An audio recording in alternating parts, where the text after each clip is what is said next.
Pavinato, É um absurdo por todo ângulo que se olhe. eu posso, Pois não. posso fazer um destaque aqui? Você foi falando e eu anotei 6 peculiaridades do julgamento do Bolsonaro desde o início, só para quem está nos assistindo. As peculiaridades que você citou. Número 1, o julgamento no Supremo e não na Justiça Comum. Julgamento na turma e não no plenário. O ministro, que você estava dizendo agora, o ministro relator é o juiz e personagem da trama do golpe. Prisão domiciliar, onde ele sequer é acusado. Isso a gente fala sobre a coação lá daquela história dos Estados Unidos. Número 5, negativa de embargos infringentes por uma jurisprudência que existe, porque a letra fria... Não é uma jurisprudência. Sim. Não é uma jurisprudência. A jurisprudência, ela é uma coletânea de julgados que vão no mesmo sentido. Ou seja, nós foi um julgado. Nós temos aí 2 ou 3 julgados. Ah, sim. Julgado, sim, exato. Sim.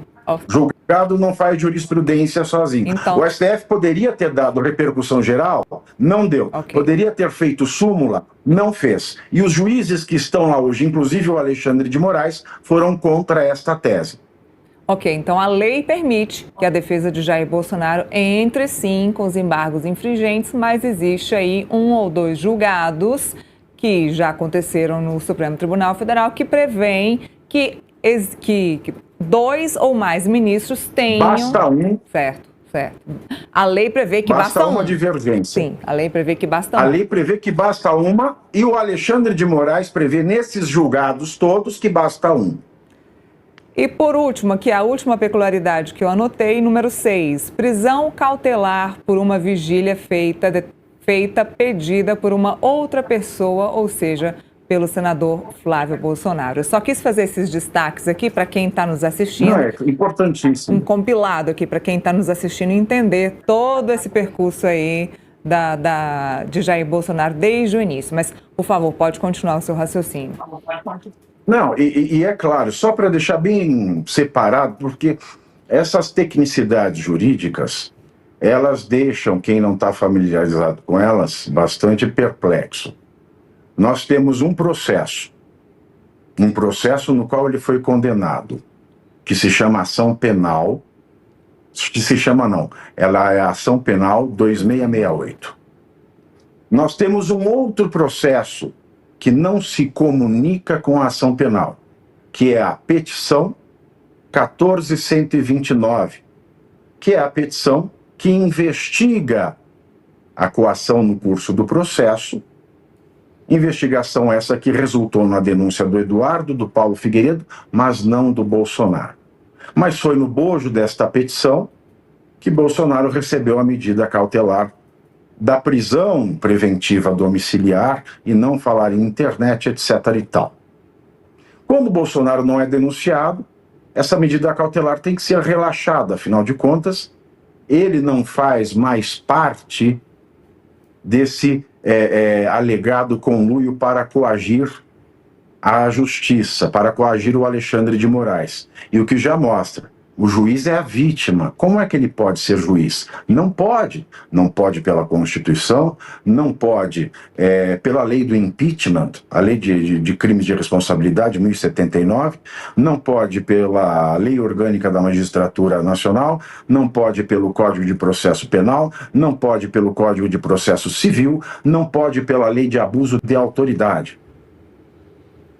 E mesmo assim, ele é o juiz vítima que decretou a cautelar nessa investigação na qual ele não foi denunciado, e nesta mesma investigação na qual ele não foi denunciado, ele converte a prisão domiciliar em recolhimento em estabelecimento prisional, no caso, a Polícia Federal, usando argumentos que não podem ser usados, usando conjecturas, usando presunção de culpa.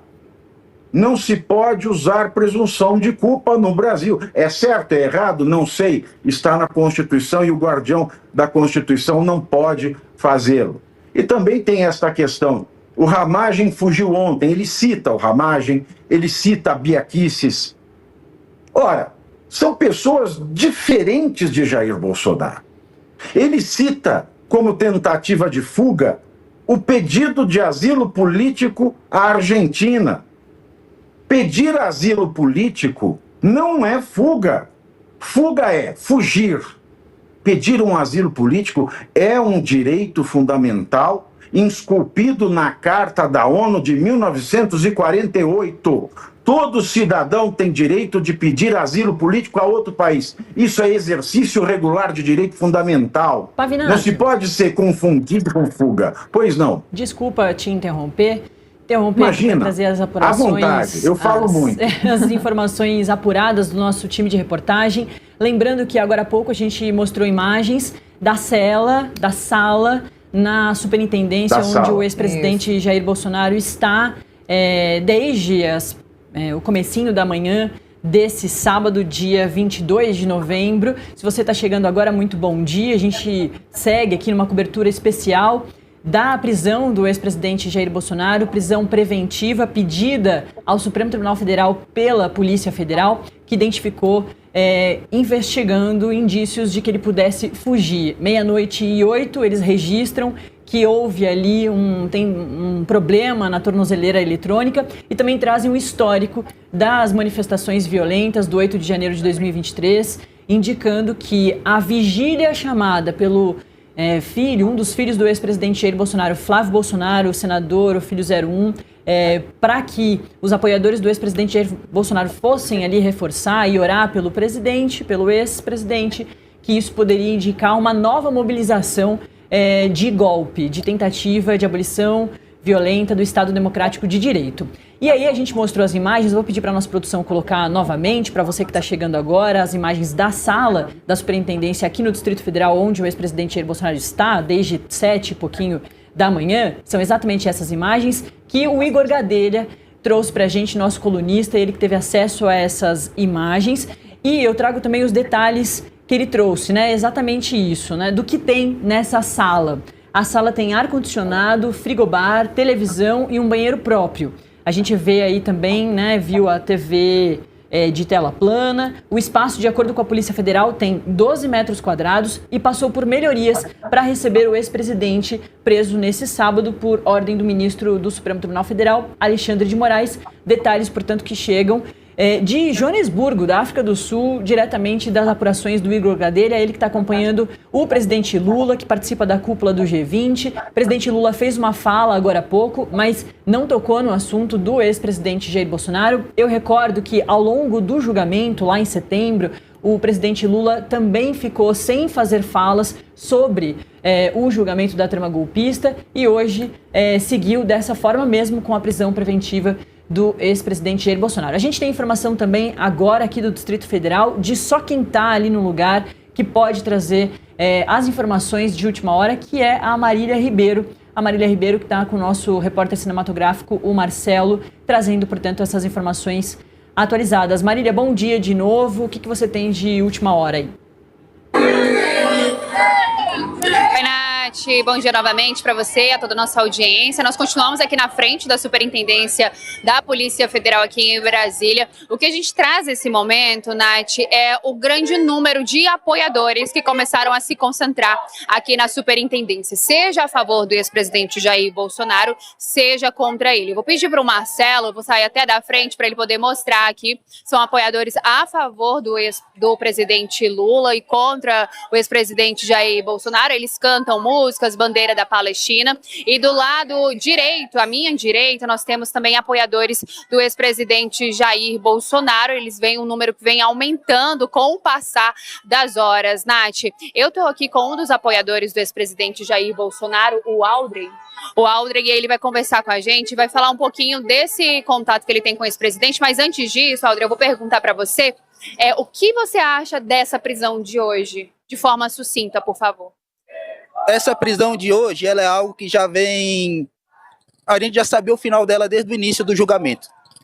O que o Bolsonaro está sofrendo é uma tortura moderna. Bolsonaro, como nenhum outro, está sendo torturado dentro de casa. O que a gente vê, segundo o que dizem que quebrou a tornozeleira eletrônica, isso é algo assim que já está afetando a saúde mental do nosso presidente. Em decorrência da facada que ele tomou, ele sofre sequelas físicas. E o psicológico dele está afetado. E agora eu quero falar para o Alexandre de Moraes. Alexandre, A palavra de Deus diz que ele abomina quem usa pesos injustos. Lula teve direito a passar por 3 instâncias e diversos juízes. E o Bolsonaro, ele nem mais tinha prerrogativa de foro. Bolsonaro já não era mais presidente para ser julgado na primeira turma. O que você fez é vingança. E como eu digo, como homem de Deus, eu vou te falar uma coisa. A sua vida, você vai enfrentar o justo juiz. O justo juiz. E a sua vida, sua família, vão ser tocados pela pesada mão de Deus. É isso, Nath. A gente está aqui ainda, continua acompanhando toda essa movimentação que acontece aqui na Superintendência da Polícia Federal. Existe a expectativa da defesa do ex-presidente comparecer. Até o momento, ela não chegou aqui, a gente fica aguardando. O ex-presidente está aqui na Superintendência desde as primeiras horas da manhã, quando a Polícia Federal fez a operação para prendê-lo. Operação essa que foi autorizada pelo ministro do Supremo Tribunal Federal, Alexandre de Moraes. Ele disse que são medidas cautelares e não ligadas aí à condenação que ele teve na primeira turma por conta da tentativa de golpe de Estado, onde ele foi condenado a 27 anos e 3 meses. A gente segue daqui da Superintendência, qualquer novidade eu aciono vocês. Esse é o problema, né, Nath? É o que o Pavinato está dizendo. A gente está criando um Frankenstein jurídico, um perfeito Frankenstein jurídico. E foi onde nós terminamos, Pavinato, a conversa com o Mário Sabino. Estamos criando uma jurisprudência, um perigo, uma jurisprudência perigosa daqui para frente. O que vai ser daqui para frente da trama do golpe? E não só da trama do golpe, né? Bolsonaro foi preso de forma domiciliar aí por conta de um caso que ele sequer foi acusado, que é a questão lá dos Estados Unidos, que entra aí Eduardo Bolsonaro, o filho dele, que ele nem entra mais nessa acusação.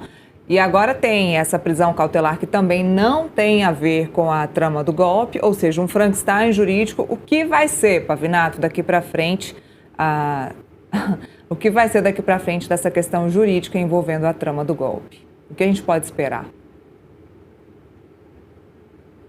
Faculdade de Direito vão trabalhar em empresa, se quiserem prestem concurso. Se quiserem advogar, casem com algum ministro, tornem-se amante de algum deles. Porque, caso contrário, a advocacia acabou no Brasil. O silêncio da OAB é ensurdecedor, o silêncio de juristas é ensurdecedor, o silêncio da Associação de Magistrados é ensurdecedor, o silêncio da Associação de Membros do Ministério Público, que os membros do Ministério Público são advogados da sociedade. Veja que as pessoas, elas não compreendem este detalhe.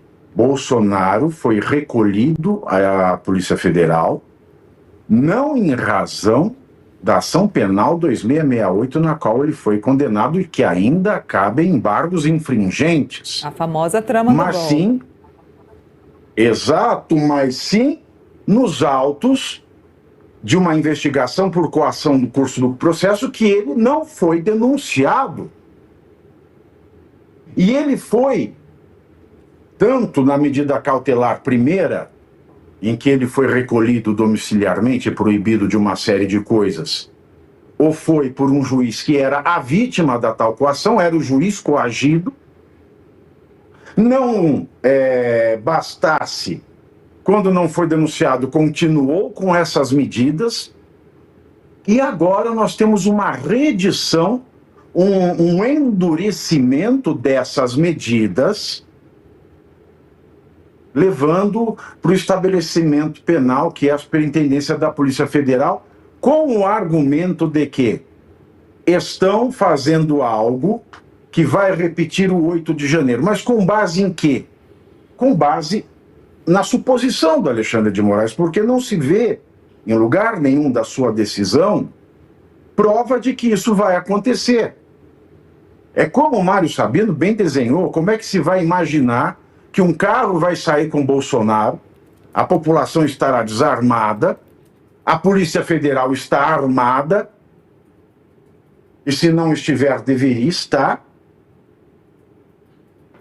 e ele se usa de argumentos outros que não têm nada a ver, mas, por final das contas, ele visa garantir a satisfação condenatória de uma outra ação penal. Não existe dentro do espectro nem da doutrina, nem da legislação e nem da jurisprudência, nada que justifique as medidas do Alexandre de Moraes. Eu conversava mais cedo hoje com o maior constitucionalista vivo deste país, o professor Manuel Gonçalves Ferreira Filho, no alto dos seus 91 anos, foi professor de graduação do Alexandre de Moraes, aliás, e é uma lástima. Eu resumo a conversa que eu tive com o professor Manuel Gonçalves nessa manhã em uma frase: o Brasil não tem mais Constituição. O Brasil não tem mais Constituição. Nós estamos vivendo da parte do Supremo Tribunal Federal, do Supremo não, dos ministros que mal fazem dentro dessa instituição que é tão importante para a democracia, eles estão fazendo uma espécie de desconstituinte no Brasil. E não basta dizer, como diz Alexandre de Moraes, que essas medidas elas são em apreço à Constituição Federal e à democracia. Não basta dizer que é democrata. Nós temos que nos comportar, nós temos que agir como democratas. As palavras são de competência, da competência de nós, cidadãos, é a ação, é a atitude, é o comportamento, é a conduta. Se a nossa conduta ela está em conformidade com a lei, cuja competência é a palavra, nós somos democratas, nós somos constitucionais, nós agimos juridicamente, nós não lesionamos ninguém, nós exercemos regularmente nossos direitos. Agora, a competência da palavra não é do cidadão, não é do juiz. É a conduta em aplicar a palavra corretamente à sua ação. Não basta que eu diga que eu estou defendendo a democracia, para eu estar defendendo a democracia, da mesma maneira que não basta um estuprador dizer que ama a vítima para que ele não esteja estuprando a vítima. Um eu te amo não muda absolutamente nada. O que o Alexandre de Moraes faz com a Constituição brasileira é um estupro continuado e cada vez mais perverso. E não adianta ele dizer, é por amor que isso vai mudar este estupro. Porque, repito, como disse o professor Manuel Gonçalves Ferreira Filho, o Brasil não tem mais Constituição. Então, em as palavras de Thiago Pavinato, um dos apresentadores do Metrópolis.com, eu aproveito essa despedida para te chamar para fazer um chamado para a nossa audiência, para o seu programa que entra todos os dias aqui na nossa programação, no nosso canal, no YouTube. Aproveitar e também reforçar para a audiência, seguir a gente, se inscrever no nosso canal Metrópolis TV. Tem esse tempinho agora final, Pavinato, para fazer a propaganda do Pavio Curto.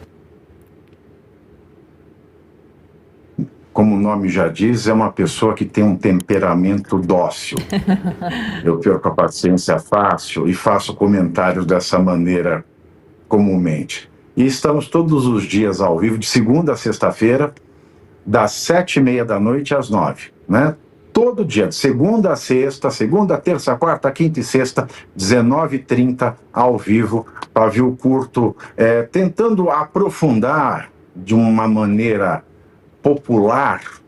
Na academia dizem que eu sou um professor excêntrico porque eu vulgarizo conceitos, no sentido de eu falo mais para os funcionários da faculdade do que para os meus colegas. Então a gente tenta trazer isso com uma certa dose de humor quando é possível, com uma certa dose de raiva quando eu sinto essa raiva, de segunda a sexta, 7h30 da noite ao vivo, aqui no Metrópolis TV. Muito obrigado. Nós que agradecemos, Pavinato. Até a próxima.